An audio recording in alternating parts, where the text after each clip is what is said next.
Bipartisan legislation that undermines the First Amendment passes in the House, Ron DeSantis is doing something strange down in Florida, and a woke TikToker just admitted to doing a crime? All that and so much more is coming up on today's episode of Brad vs. Everyone, my new daily series where I take on the craziest things in our politics and across the internet from a center-right, independent perspective. If you're new here, please do consider subscribing and sticking around, and if you're a returning viewer, don't forget to hit that like button and comment with your thoughts as we go along, because I do read the comments and I often pick a few to read and react to in the next episode. Now, without further ado, let's check in on Congress, where some pretty disturbing developments are going on. Essentially, a bipartisan group in the House of Representatives just passed a bill intended to crack down on anti-Semitism, but that could actually end up imperiling First Amendment rights. We've got reporting here from the Washington Post. House passes anti-Semitism bill over complaints from First Amendment advocates. Critics argue the Anti-Semitism Awareness Act, which gained overwhelming GOP and Democratic support, is an effort to silence criticism of Israel. On Wednesday, the House passed the Anti-Semitism Awareness Act, which its advocates said would empower the federal government to crack down on anti-Israel protests on campus by codifying a definition of anti-Semitism that encompasses not just threats against Jews, but also certain criticisms of Israel itself. It must give the Department of Education the tools to hold college administrators accountable for refusing to address anti-Semitism on their campuses, said Rep. Michael Lawler, the bill's lead sponsor. The bill was approved by a vote of 320 to 91, with a majority of Democrats, 133, joining Republicans. Lawler's bill, with 61 co-sponsors, including 15 Democrats, would create a, quote, clear definition of anti-Semitism, end quote, in U.S. law that the Education Department could then use to cut off funding to academic institutions found to tolerate such behaviors. The definition, however, has drawn fierce opposition from First Amendment advocates such as the American Civil Liberties Union and liberal Democrats, who say it veers sharply into the realm of restricting political views. So essentially, this bill reaffirms a specific definition of anti-Semitism, one that is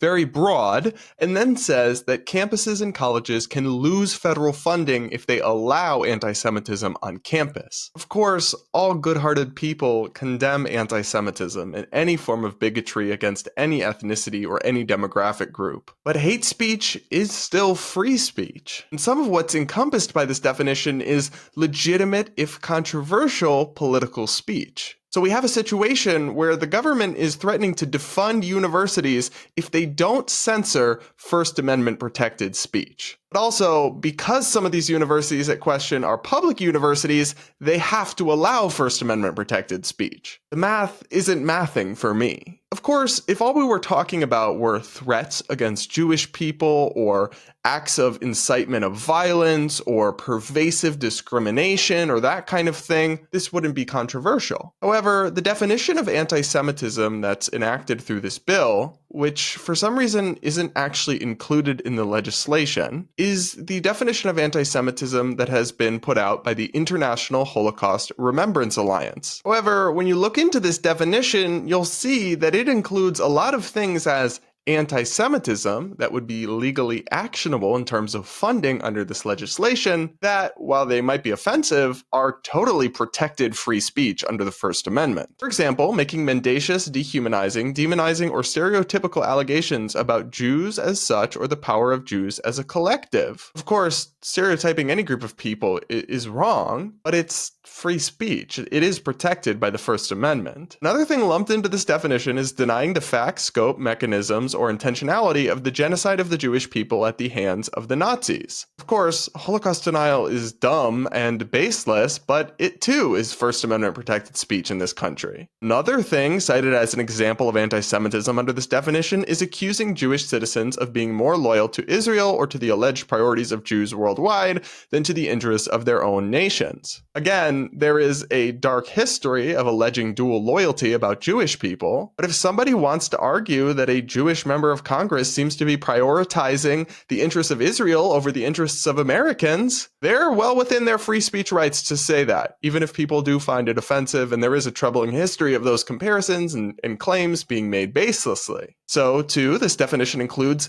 denying the Jewish people their right to self-determination by claiming that the existence of a state of Israel is a racist endeavor. So this is just political speech. If somebody wants to think that the state of Israel shouldn't exist, that is a political opinion. You can disagree with it, you can find it hateful, you can find it objectionable, but that's a political opinion, and it's one they have a First Amendment right to express without a campus being defunded for allowing that First Amendment expression to happen. It also says that applying double standards to Israel of requiring it a behavior not expected or demanded of any other democratic nation is anti-Semitism. What does that mean? Double standards? People have double standards for lots of things all the time, and it's not always a matter of bigotry, and regardless, that's far too vague to be any sort of reasonable or valid restriction on categories of allowable speech. This definition also says that drawing comparisons of contemporary Israeli policy to that of the Nazis is anti-Semitism. Personally, I try to almost never compare anything to the Nazis because I think it's almost always a bad idea and not an accurate comparison. But yeah, that's still free speech. So we've got overwhelming bipartisan legislation that will punish schools and possibly defund them if they permit First Amendment protected speech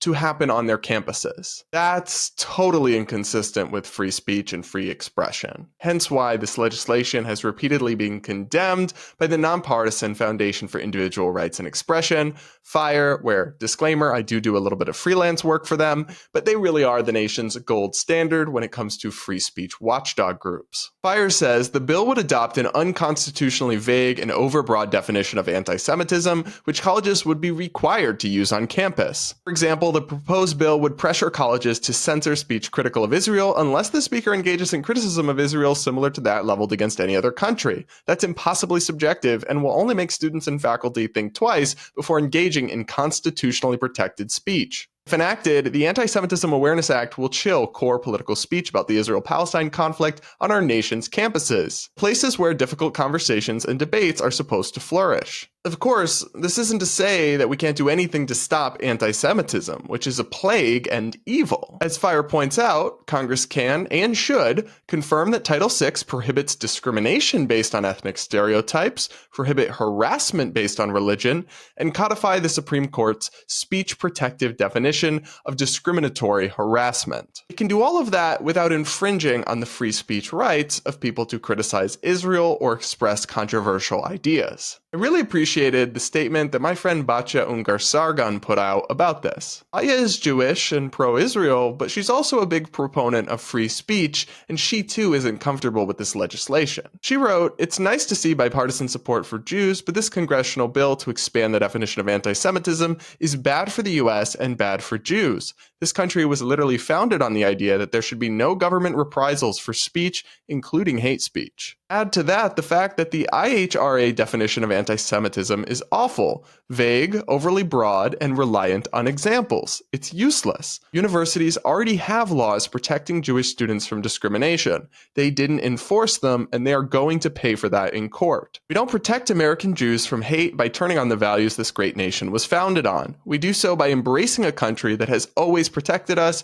by embracing what makes this country unique, a big part of which is the First Amendment. I completely agree with her, and I really appreciate it anytime somebody sticks their neck out to say, hold on here, and holds up a principle, even if some people that they're usually aligned with are going against it. What do you guys think? Are you concerned about this new legislation and how vague its definitions are, or do you think it's perfectly fine? Let me know in the comments, and don't forget to hit that like button. Now, let's head down to Florida and check in on Governor Ron DeSantis, because he's doing something that's kind of bizarre. The Florida governor has branded himself as the Freedom Governor and decried corporatism and crony capitalism and all that kind of thing. Yet he just signed into law legislation banning artificial meat, lab-grown meat, from the state of Florida. Here's what he had to say about it. Take your fake lab-grown meat elsewhere. We're not doing that in the state of Florida.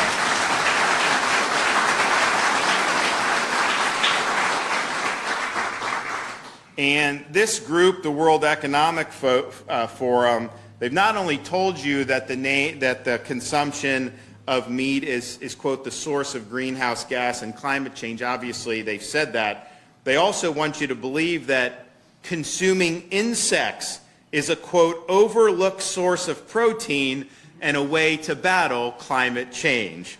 Now, I'm sure they'll say, hey, wait a minute, just hear us out before you say yuck. And to that I say, Florida has heard enough on that. I really don't understand this move or how it's consistent with any of the principles he's branded himself around. I agree that nobody should be forced to eat lab-grown meat. I don't want to eat the bugs or eat lab-grown meat or any of this World Economic Forum stuff either. But it also shouldn't be banned for people that do want to eat it. It should simply just be labeled, right? They could legally require that it be labeled, whether this was grass-fed or whether this was lab-grown meat or whatever, and then people can choose. And there are some real potential upsides to lab-grown meat, like no animal cruelty involved, and potentially in the future, lower costs and lower prices that could help people get access to meat that they can't afford. It also has environmental benefits potentially in the future that could help reduce greenhouse gas emissions and other forms of pollutants. It's an innovative new technology that people should be allowed to purchase and participate in if they want to. If you believe in limited government and individual freedom, there's just no justification for the government micromanaging which products you're allowed to buy at the grocery store because of abstract notions or political ideas or hypothetical concerns about the future down the road. It's not a safety issue. It's perfectly safe to eat. It's not a taste issue, right? Because people can decide for themselves whether they like it or not. There's just no good reason for the government to come in and micromanage people's decisions on something like this. And I've got to say, it's really glaring to see Ron DeSantis surrounded by cattle ranchers when he's signing this legislation, because he decries corporatism and crony capitalism, but here he is signing legislation to legally block a potentially cheaper, innovative, competitive product to protect special interests. In this case, Florida's agriculture industry. It's actually one of the good things about the free market that new alternatives that are cheaper or more efficient can come out over time, and if people like them, they might undercut the existing players in the status quo and the industry incumbents. Here, DeSantis is putting the government's thumb on the scale to protect special interests at the cost of people's individual decision-making rights. I find this really disheartening and really incompatible with everything DeSantis says he stands for. What do you guys think? Do you agree with DeSantis on this? Am I missing something? Let me know in the comments, and don't forget to hit that like button. Now, it's time for DELULU Epidemic, my segment where I spotlight people who are letting their stupid show. Today, this radical academic thinks the NFL is like slavery? PhD and author Boyce Watkins tweeted, "The NFL draft is a lot like a slave auction, except the slaves aren't working for free." So what you mean is, it's a lot like a slave auction part, except for the part where there are no slaves and there is no auction happening either. Huh? Call me crazy, but it actually seems kind of offensive to actual descendants of slavery and the victims of this horrific practice throughout human history to compare it to celebrities who get paid millions of dollars to play a sport for a living. Sometimes you see stuff that's so crazy that only an academic could actually believe it or take it seriously, and I think that this post falls into that category. So, Dr. Watkins, your DELULU is showing. All right, everybody, now it's time for Brad versus TikTok, my segment where I take on the craziest and cringiest ideas from the Clock app. Buckle up and get ready to lose some brain cells with me, and don't forget to like and subscribe while you're at it. Now, without further ado, this TikToker just openly admitted to doing crimes?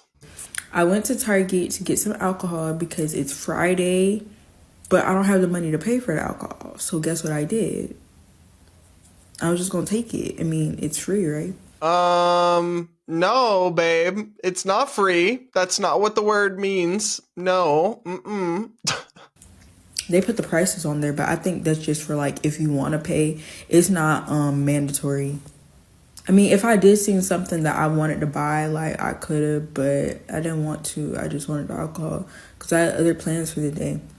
Tell me why these motherfuckers, I guess they were just on like patrol today because it's a Friday. It's starting to get hot outside. They know how the motherfuckers is around the area. But I wasn't the only person stealing in there. And I could tell you I wasn't the only person stealing in there because when I walked up in that bitch, I saw two stuffing chips down their pants. Trying to be inconspicuous. Bitch, a thief knows a thief. I see you. I mean, points for self-awareness, I guess. But I didn't do nothing about it. I'm like, oh, okay, my people up in here today.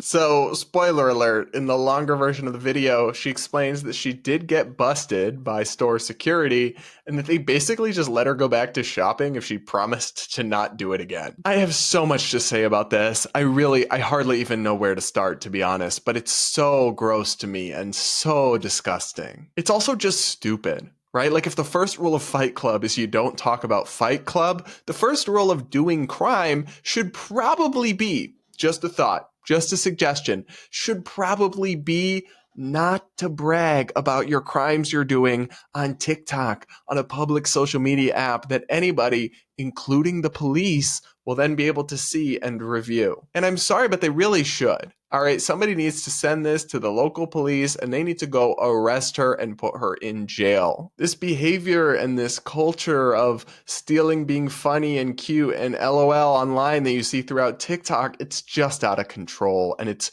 socially destructive. It's harmful to communities. It's not just greedy corporations losing money. No, babe, when they lose more money to people stealing, prices go up, or sometimes stores even close down, screwing over a community and costing them jobs. But even if that doesn't happen, the prices go up. That's factored into the prices. So you're not just stealing from Target, you're stealing from your neighbors who can't afford the things they need so that you can get boozed up on the weekend. That's disgraceful, babe. I did have some hope for America, though, because the comments were mostly roasting her and telling her to get a job. She did post a follow-up video in response to some of these comments. I've seen this comment 5 times at the very least about getting a job, and I actually do have a job. I'm looking for a second job because I can't afford my rent, plus court fees, plus probation fees, plus all the other expenses that I need, and then back and forth to work. Well, you're going to have more court fees and more probation fees if you do crimes again. Also, did she really just acknowledge that she is on probation, yet stealing and then openly admitting it on public videos she's posting? The delusion is off the f***ing charts. Yes, okay, it's expensive living in the DMV. $15 an hour is not cutting it. That's why I'm drinking. Also, look at my shirt. That's all you need to know. I'm a youth facilitator. I work with kids 3rd through 5th grade. Girl, you should not be allowed to work with kids. You're a criminal who apparently desperately relies on alcohol, so much so that you need to steal it. I'm sorry that you can't afford life right now. I know things are hard for a lot of people, but lots of Americans out there are going without stealing as a way to make up for it. And it's not like you're having to steal to feed yourself, right? This is booze. You could just not get drunk for a weekend, babe. You will survive. The idea that somebody like this is in an influential role and responsible for young people, ugh, yikes. I don't like that. What else? Are you gonna fund my lifestyle? Like, come on now. The fuck?